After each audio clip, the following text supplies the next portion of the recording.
What's up, everybody? This is Mr. Illegal 619 making a video showing you the upgrades that I've done so far on my Philodo Falcon 60 volt. Now, this is the headlight that comes with the bike. It's a rectangle, it's a long rectangle, and I'm trying to show you, so I have the bike kind of, the wheel turned, but I'm trying to show you how it looks. It's a long rectangle, it's about the width of a car, and when you shine it on the ground, that's what you kind of get.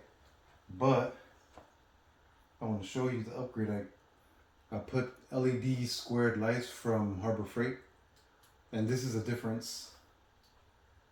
Look at this. Look at how bright that is. Look at that perfect circle. Now with this light right here, I can see, man, easily 3 times as far as with the stock light that comes on the bike. With this light also, I can see like the signs on the road, the names of the streets and stuff. So I've had a couple cars, flash their highs at me or whatever, trying to tell me, I have high beams on, but it's one square, like a brick, and it's got 4 LED lights. So it's a spotlight. They also have a floodlight, but the floodlight literally just kind of bled into the opposite lane. So with the spotlight, it was more like spot on in the middle, because I didn't want to be blinding people, which is still kind of blinds people, but nowadays cars have LEDs and I get blinded by cars as well. So that's where I got the idea of putting an LED light for my bike. I was going 40 miles an hour and I ran over stuff that I couldn't see with the regular light going 40 miles an hour. So it was just dangerous. I'm glad I didn't get into an accident. I did post a picture on the Facebook group showing just like a little gash in my front tire, and that's from running over glass. But I did run over a 2x4 and like a square piece of plastic. Looked like it came from like the undercarriage of a truck or something. But it's just, I don't know, it was a weird black square piece of plastic that I ran over, and I broke with the front tire as well when I ran it over. So I'm just lucky I didn't get into an accident, and that was because I had the stock headlight and I really couldn't see much. So as you can see, the LED, now let me put the difference for the stock. Sorry, that's my cat's toy. See, look at this. I mean, a big, huge difference. So, again, going 40 miles an hour, I did not feel safe using the stock headlight. Now, I'm also going to show you how I did the upgrades too right now. I'm going to pause the video and I'm going to move the bike, position it so I can show you the upgrades, what I did. But I pretty much took the handlebars off of the stem and I flipped the stem and I did a 180 with the stem, and I put the handlebars back on because I was reaching forward and I just didn't feel comfortable riding the bike. So now that I have them closer to me, I'm able to sit up straight, and I didn't have to buy adjustable stem or whatever, a different stem to make it work for me. All I did was just flip it around. And here's a plus for all you motorcycle riders who are used to counter steering. When you turn the stem around at 180 and you put the handlebars on, you kind of get that counter steering effect. So I myself had a motorcycle accident a few years back, and it took a while. It took some years to recuperate. And this is the first time getting on 2 wheels on my Philodo Falcon. And I gotta say, I'm gonna be honest with you, with the power this bike has, going 40 miles an hour, I was afraid in the beginning. Also, this was my first dual motor vehicle. I had a scooter, 800 watt electric scooter that I first started with. It was a Kia Hummer, or Humvee, Kia Humvee is what it was called, or something like that. And it was an 800 watt scooter, you know, and just it was fast. I mean, at the time, it was a pretty fast scooter. Fast forward now with e-bikes, I did my homework. Um, e-bike company after e-bike company coming out with what they said was the best of the best of the best, which obviously the sky's the limit. E-bike companies are still coming out with faster and powerful bikes, but for me, with my weight and the hills and the terrain and everything, I just felt like a 60 volt was perfect. And when the Philodo came out, I mean, it was perfect for me. I couldn't ask for a better bike. For the price you get, the components you get, the motors, the controller, everything, I love it. People talk about it has a slow start, but at the same time, that's a plus. That's a benefit. Like you wanted to start slow because it'll save your gears and you won't have to replace the gears in your motor sooner like everybody else does because they're peeling out and they're hauling ass right off the start line. Like it's a gradual start, but trust me, if you pedal and it kicks in. It goes fast. Cars look at me because I keep up with them right off the bat when I start the line. When it turns green, and they're looking at what I'm writing. They want to see what I'm writing. But all right, let me pause the video and then I'll show you the upgrades I did so you can see what's up. All right, so this is a LED light, and I actually already had this. I have two-stroke gas-powered scooter, and I had purchased these from Harbor Freight. I have two, um, and with one, I literally all you need is one, but I purchased two just for to use in builds and stuff, and I'm glad I did because this came in handy. I mean, compared to this, it's night and day. But as you can see, I put it where the original one goes. I ran the cable up over the frame, and right here is I just pull these apart. Just click here and pull it apart. Let's see if I can do it with one hand. See, and it turns off. And then when I want to use it, just push it back together and it turns on. So I ran it down the frame up into the rack, and I use Velcro and zip ties, and it's sturdy. It does not move at all. I also put a pad underneath. I don't know if you can see right there, to absorb any shock, any vibration. But I mean, it's stiff. I tied these zip ties tight, so it's not going anywhere. And I soldered everything, so it's legit. Like, it's not, nothing's gonna happen to it. It's soldered. It's good to go. So yeah, that's so far what I did. And then I don't see it turned off. So there's a 10-minute timer on there, and it turns off your bike, so it'll conserve the battery. But as you can see, I inverted the steering. So instead of being out here, it's back here.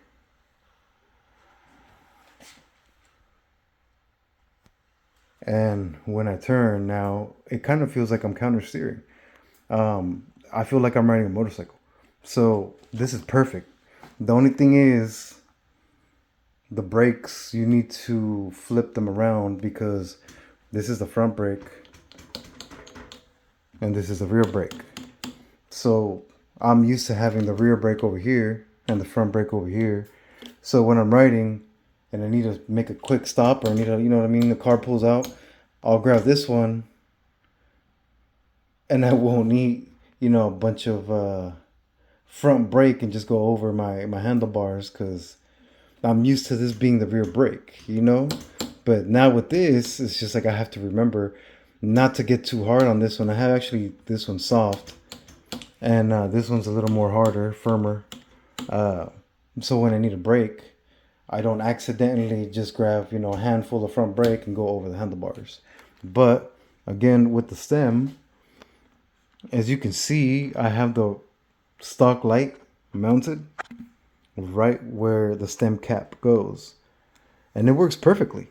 The plate or whatever is a little thin on the thin side. So one thing about it is it did bend in a little, but it was nothing even noticeable. It's nothing too bad, as you can see. And I just positioned it to where it's facing perfectly. These two are facing perfect on the street. Um, People are spending money buying adjustable stems and all that.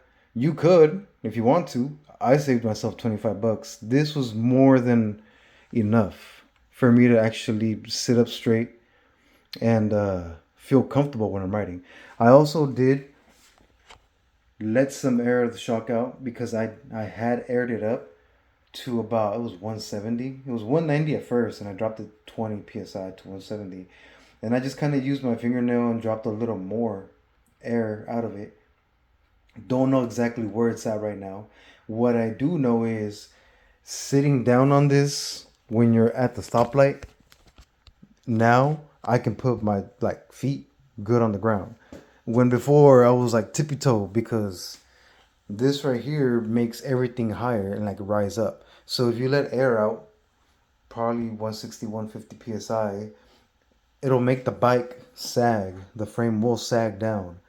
I did also drop the seat down, and I also did, if you notice, angle the seat better because this part right here was a little high up, and I've seen some comments on the Facebook group where guys talk about, after riding so long, their balls are kind of, you know what I mean? It just kind of puts a pressure on the family jewels.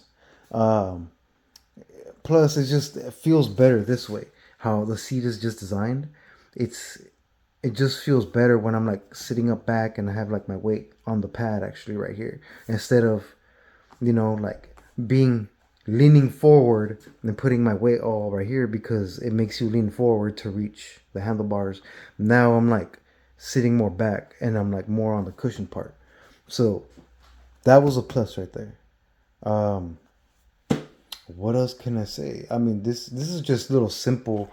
Uh, People talk about they want to get a 60 tooth or 58 tooth sprocket and 1128 cassette. Now, I thought about doing that, but because I was in a motorcycle accident, my body isn't 100%. So, um, my knees aren't, the best at pedaling with all the power. So I figured if I do that, it's gonna give me more resistance, and I'm gonna have to actually put weight into it where it's gonna make my knees hurt. So due to my accident, I have bad knees. And what I did notice is after about 26 miles an hour, you do ghost pedal. But it's not a bad thing because the cadence sensor, it takes a couple revolutions to kick in. And you may think the faster you pedal, those 2 revolutions will be quick. It doesn't work like that. You have to do a slow, 2 revolution, go. You can't be pedaling and thinking it's going to be quicker. No, because you're going to go about 4, 5, 6 times around and then it's going to kick in.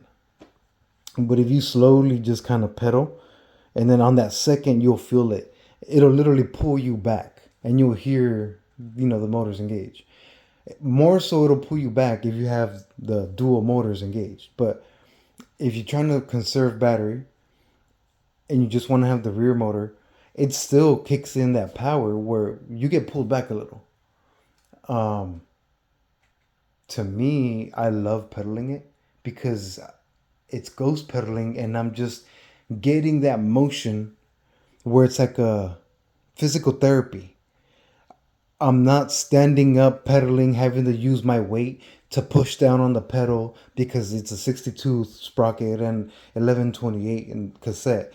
Now I may do an 1128 cassette in the back and just keep the stock sprocket in the front because that'll help me. It'll probably help me get to about maybe 28, hopefully 30 miles an hour, and then it'll start ghost pedaling. But yeah, I'm not trying to put a bunch of effort and then have my knees hurting to where I'm down for the next couple days because my knees are hurting and I got to take some Advils and you know what I mean, put some topical, some Bengay or something like that on my knees and have them, recuperate for like the next day or two. But what I did notice is by ghost pedaling, like I said, I got that physical therapy, I got that range of motion where, my legs are, my muscles are working, but they're not being overworked. So I noticed I felt great after coming home. It was like I got some physical therapy. I got to get out of the house. I got to get some fresh air, some sunlight, and enjoy myself when I've been in pain recuperating from an accident. So yeah, I loved my Philodo Falcon. I love everything about it. Like I said, people talk about how it's a slow start, but it's a gear saver. I call that the gear saver because it's less maintenance that you're gonna have to do. You're not gonna have to open up that motor, in the back and in the front, and have to replace the gears because they're worn out from you peeling off and getting all that power, straight to the wheels and making you take off quickly. So yeah. Also, this thing has a lot of power. I mean, if you're going about 1 mile an hour, and I'm not even exaggerating, if you're just barely even coasting, moving, and you hit the throttle, that front tire will peel and it'll pick up to where you'll feel that power and it'll kind of scare you a little like, oh damn, you weren't expecting all that power. And that's just from going like 1 mile an hour. If you're at a complete stop, yeah, it takes a second, to go. But I always use the throttle and then I pedal to help it go. And then once I start ghost pedaling, I let go of the throttle and I just slowly do 2 revolutions and then the cadence sensor will kick in.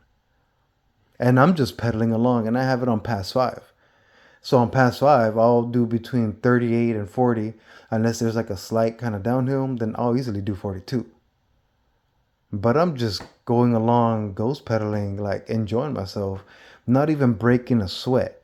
Now, if you want to break a sweat and actually use your muscles and have to like kind of stand up and use your weight to pedal, then yeah, by all means, upgrade to a 58 or a 62 sprocket, and along with the 1128 cassette.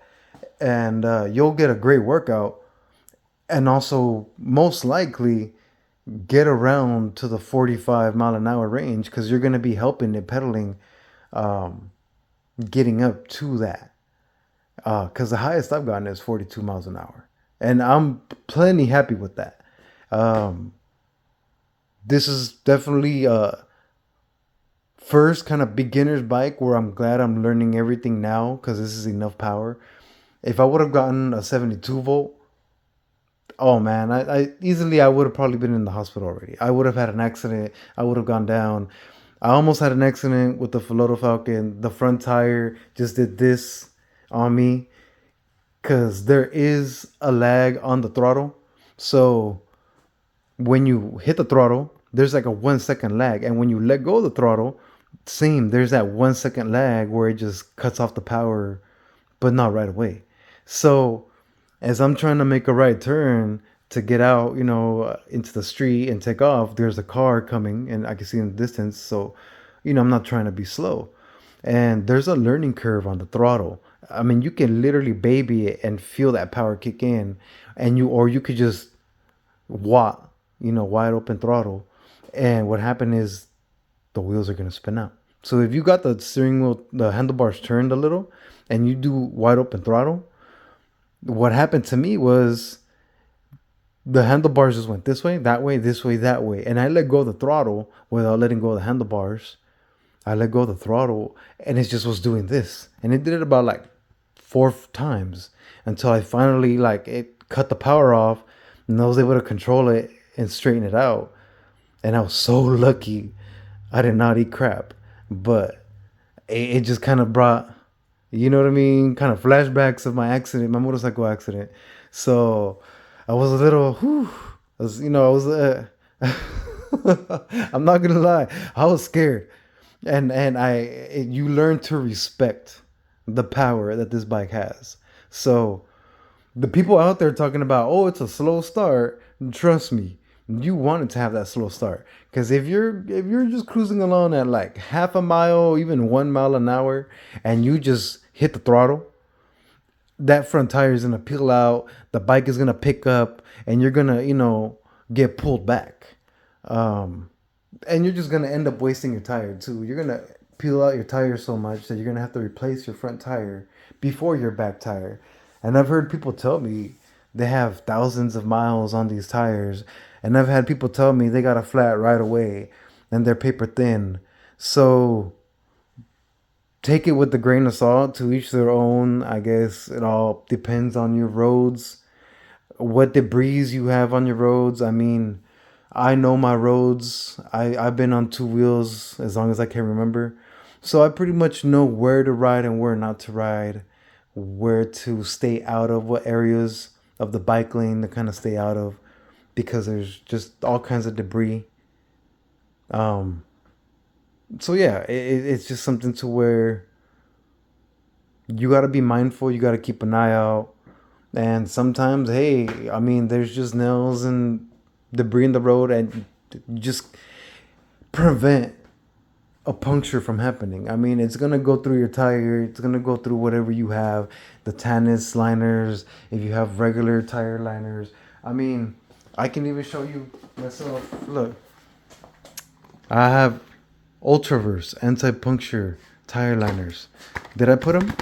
No, they're still in here. Why? As soon as I picked up this box, there's a good little weight to it.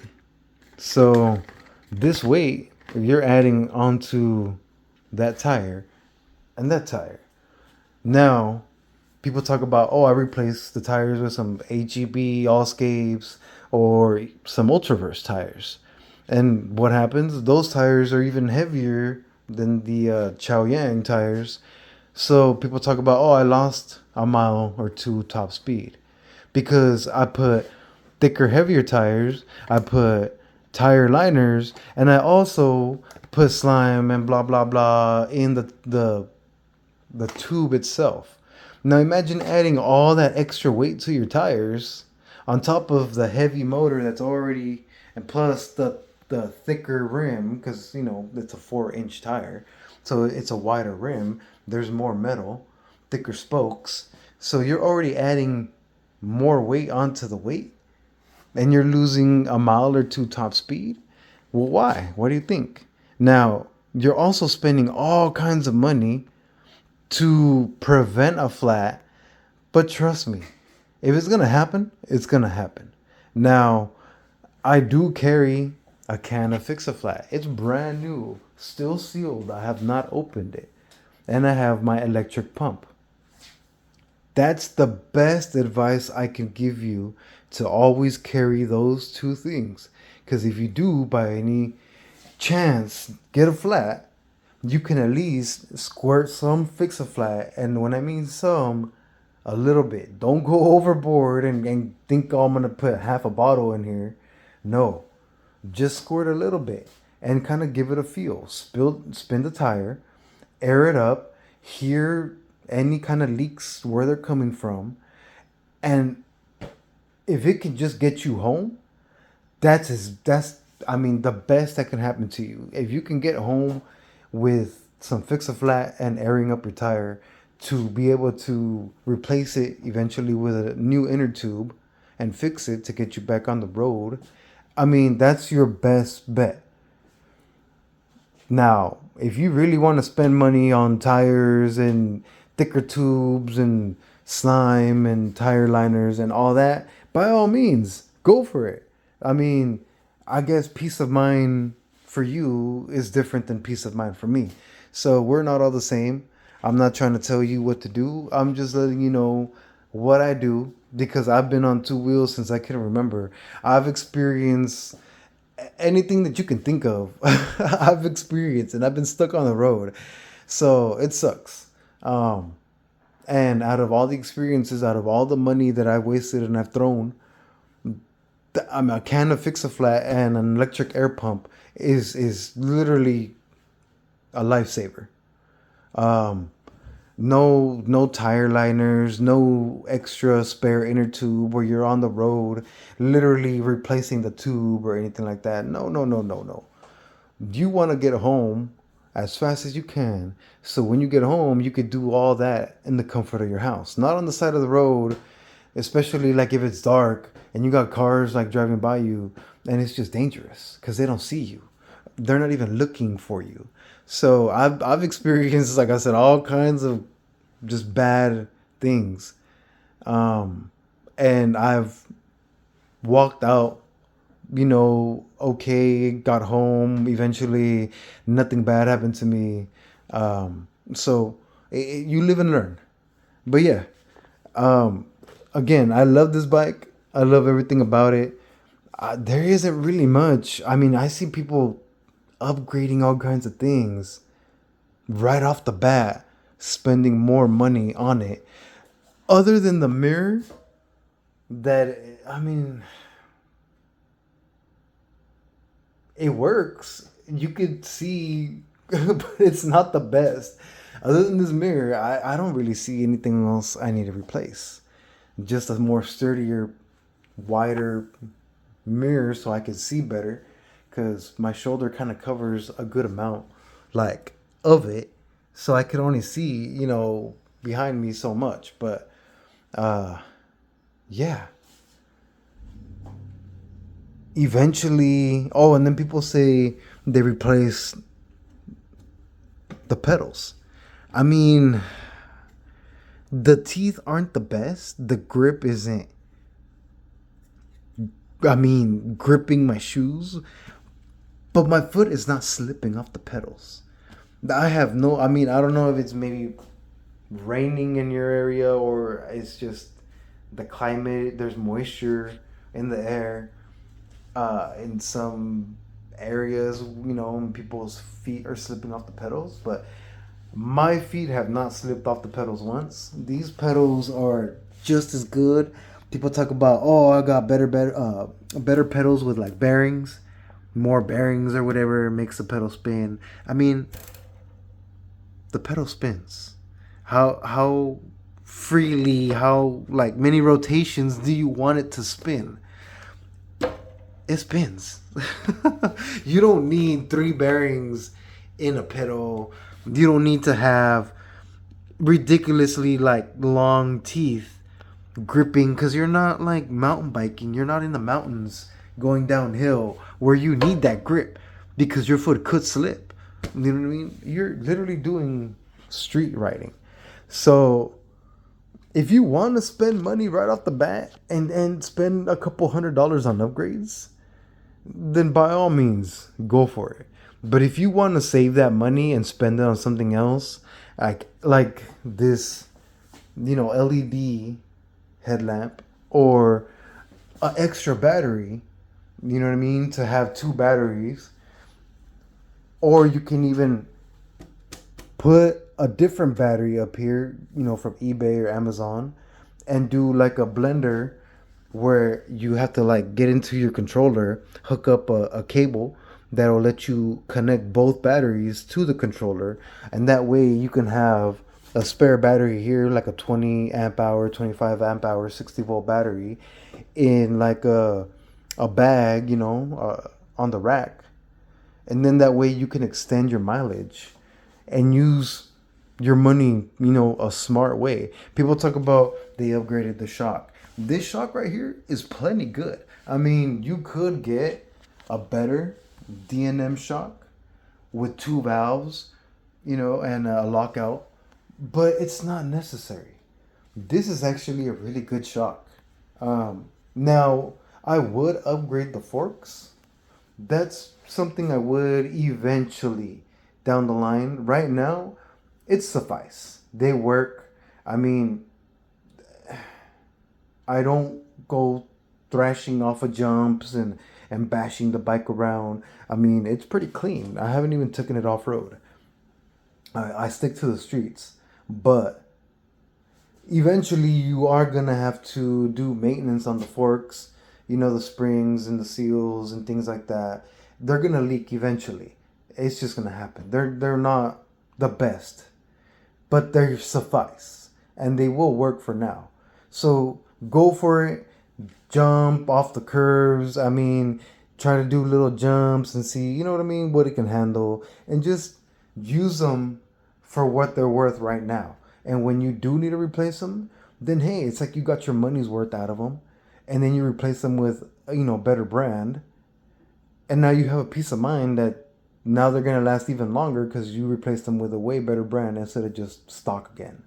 Um, in a way, it's like you get your money's worth, and you don't end up spending a ton of money right away just dumping money on it on upgrades.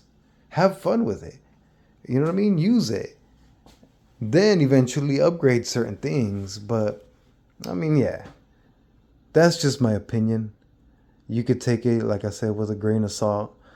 But what I've done so far is the best. I love it. Like I said, if anything, I'm gonna change the cassette to an 1128 and a better mirror, sturdier mirror, and eventually upgraded forks. Um, the brake handles are actually pretty good. I love how you can adjust them right here.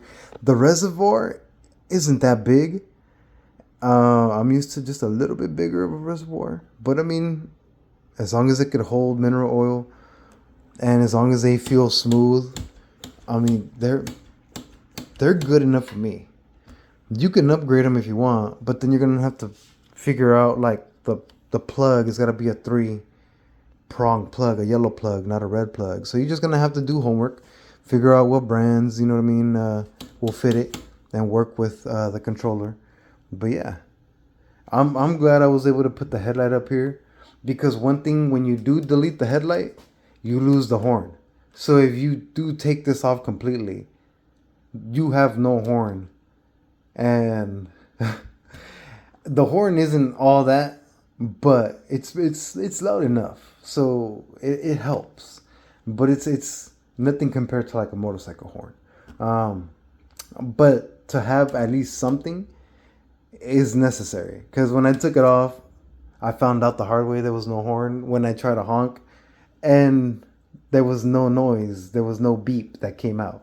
So it's integrated in here. That's why I put it back on, and it's yeah. It is what it is. But I mean, look at it's.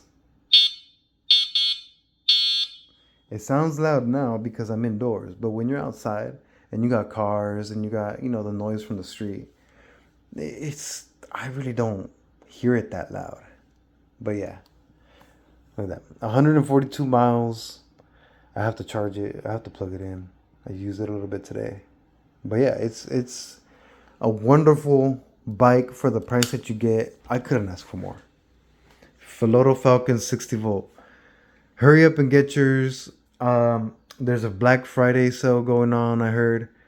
So there's, I believe, discount codes. So go check it out. Philodo Falcon 60 volt. I believe, if I'm not mistaken, the 60 volts right now are on sale.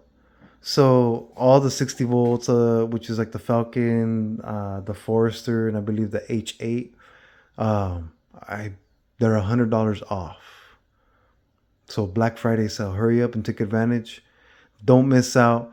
Now, if you're stuck between the step over or the step through, all I can say is the step through has smaller tires.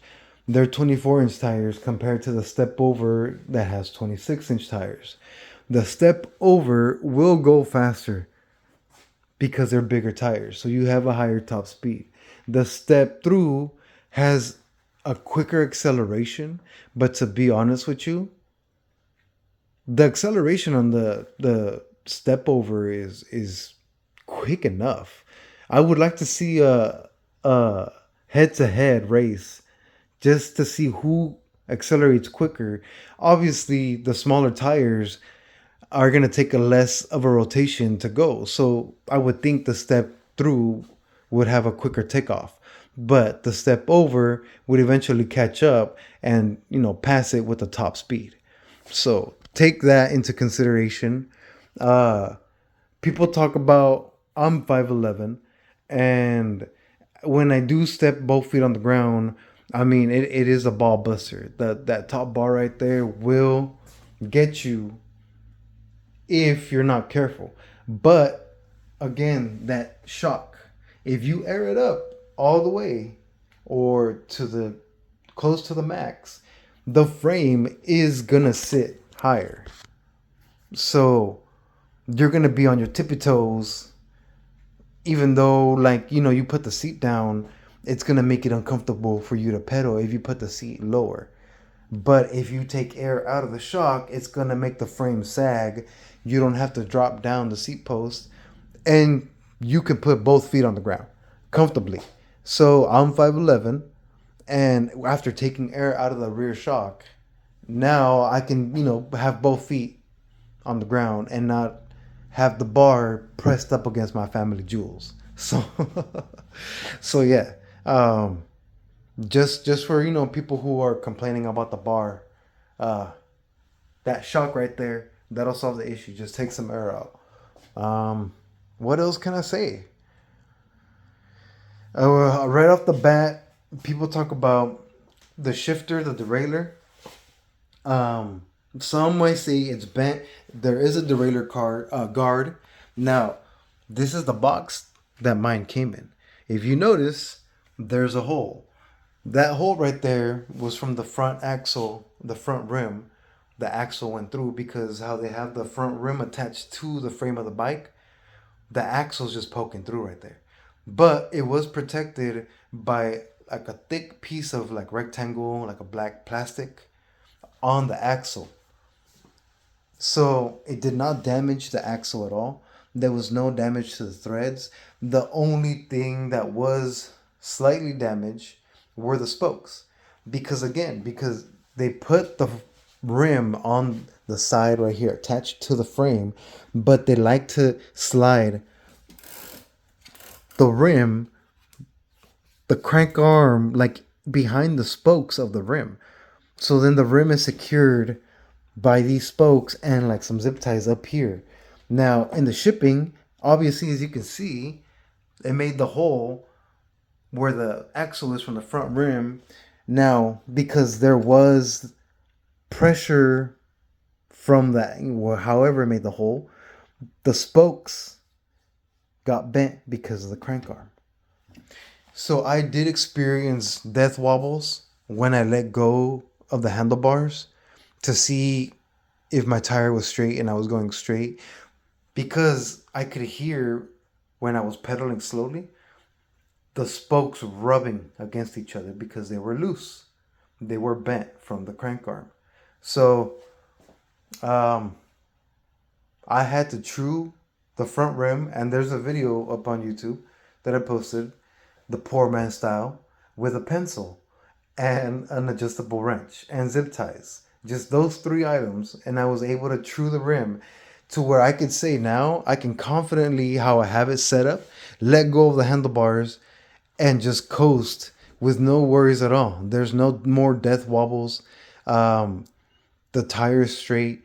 It cruises awesome. If you just let go and sit up straight, you can cruise on this thing like nothing, like a regular bicycle. So again, I have no slime or nothing in the inner tubes. that's going to affect the way this bicycle rides. I see people talk about, I have slime in my tubes. I put slime. I put half a bottle in the front, half a bottle in the back. But just remember physics. It's all about physics, inertia. Whenever there's something liquid inside the tube, a bicycle tire doesn't go that fast. I mean, a road bike, you can go 20 miles an hour and you would have to work to keep that 20 miles an hour going. Now, I'm not talking about Lance Armstrong Tour de France. Like those guys can easily do 30, even 40 miles an hour just pedaling because they have the endurance for it.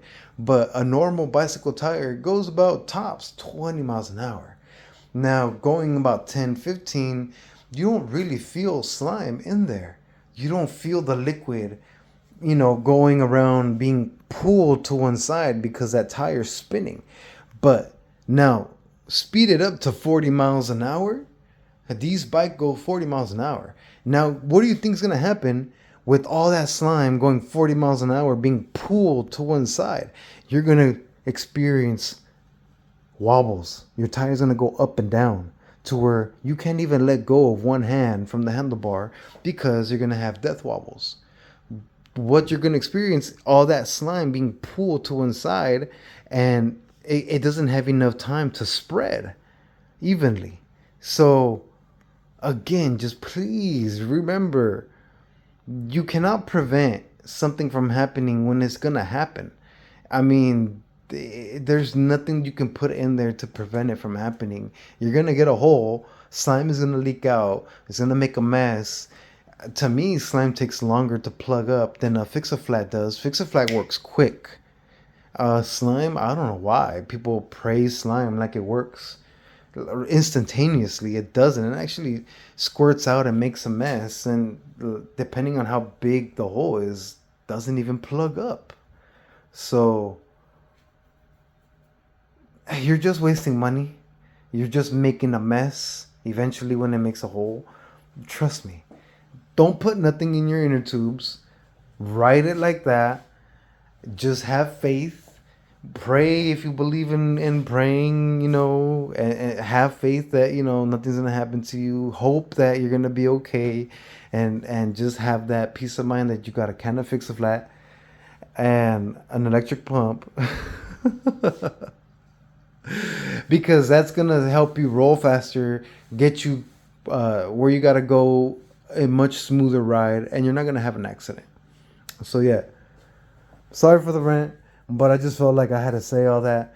And, one last thing. People talk about how crappy the brakes are. Again, the brake pads are new. The rotors are new. There's a thing called bedding in your brakes. When you first get a bike, and you can even Google this, it takes easily about 100 miles to bed in brakes when they're brand new pads, brand new rotors. It's just, that's the process.